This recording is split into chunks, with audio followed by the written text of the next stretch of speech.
नमस्कार मंडळी. एक प्रश्न विचारू? समाधान शोधताय का तुम्ही? कुठे? समाजाच्या अपेक्षेमध्ये की स्वतःच्या मनात? खरं सांगायचं तर आपण सगळे आयुष्यभर धावत असतो, कोणाचं तरी नाव कमवण्यासाठी, लोक काय म्हणतील ते टाळण्यासाठी आणि समाज खुश व्हावा म्हणून. पण या धावपळीत आपण विसरतो आपला खरा आनंद. आपण किती वेळा स्वतःचं मन मारून लोकांना खुश केलं ना? कधी नोकरीची निवड लोकांसाठी केली, कधी कपड्यांची स्टाईल देखील लोकांसाठी बदलली, कधी आयुष्याचे मोठे निर्णय देखील फक्त लोक काय बोलतील या भीतीने घेतले. पण शेवटी काय झालं? समाज खुश झाला, पण आपण मात्र आतून खुश नसतो. कारण काय? तर आपलं जगणं हे स्वतःसाठी नसून समाजासाठी असतं म्हणून. आता एक साधं उदाहरण घ्या. एखादा मुलगा मनापासून गायक व्हायचं स्वप्न पाहतो, पण समाज म्हणतो गाणं गाऊन काय होणार आहे.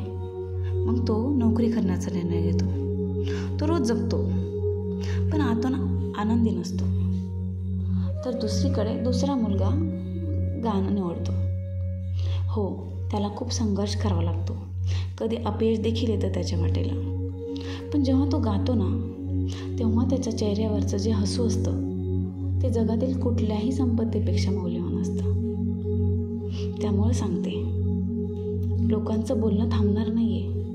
आज चांगलं केलं तरी बोलणार आहेत, वाईट केलं तरी बोलणार आहेत. मग आपण काय ऐकायचं? लोकांचं बोलणं की स्वतःच्या मनाचा आवाज? मंडळी, आयुष्य फार छोटं आहे. ते असं समाजासाठी वाया नका घालू. कारण शेवटी तुमचं दुःख तुम्हालाच सहन करावं लागणार आहे आणि तुमचं सुख देखील तुम्हालाच अनुभवायचं आहे. म्हणून लक्षात ठेवा, जगणं हे लोकांच्या नजरेत नाही, फक्त स्वतःच्या मनात आहे. स्वतःला खुश करण्यासाठी जगा, लोकांना नाही. याबद्दल तुमचं मत मला कमेंटमध्ये नक्की कळवा आणि आपल्या कॉल मी काव्या या चॅनलला सबस्क्राईब करायला विसरू नका. थँक्यू.